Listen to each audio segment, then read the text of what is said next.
All right, we have Stephanie Milani here from AAA, and normally we'd get right into gas prices, what you can expect to pay at the pump. But before we get to those prices, we've got this big problem plaguing Tennessee, East Tennessee, really the entire state. It's road rage.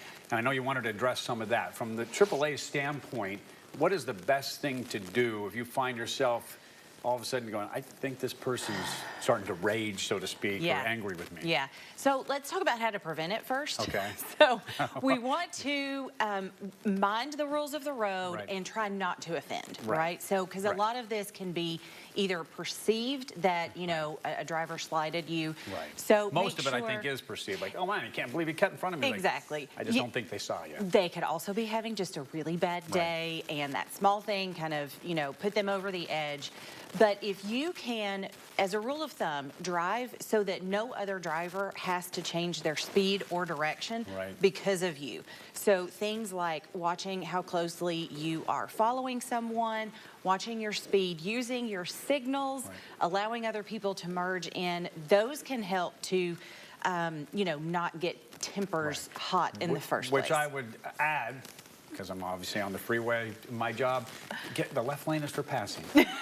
Left lane is for going faster. slow, it's for passing. So move over and let people just go. You know, there's always someone going faster. Doesn't matter how fast you're going. Sure. So if you do find yourself in a situation where you are scared, you are, you know, objects are being thrown at you, they're, you know, waving at you and making hand motions, you don't want to up the ante, right? So you want to remain calm.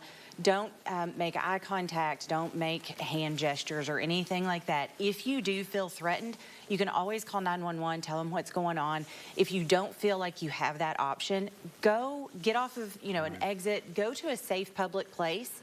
Start honking your horn when you park, stay in your car, stay locked. You can go to a fire station, police department, hospital, and get the attention of other people.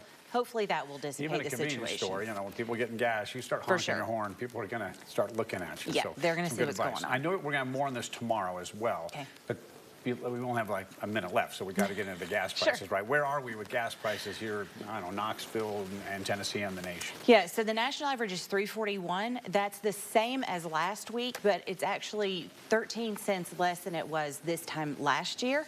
Tennessee's average is the same as Knoxville's, $3.10. So the Tennessee average actually went up a penny from last week. Knoxville fell 2 cents from last week. So just pennies though, I guess, right? It is. It's just pennies. We actually, if you were looking at it day to day, we've seen quite a bit of volatility. We expect that in the spring. You know, people are starting to drive more in the spring as the weather warms up. But also what we probably will continue to see is volatility. So refineries are starting their maintenance, which can take them off of line. So the bad part is we're still going to see some of this volatility, hopefully just by pennies. Better than 4.10, not as good as 2.10. Definitely. All right, Stephanie, thank you very much.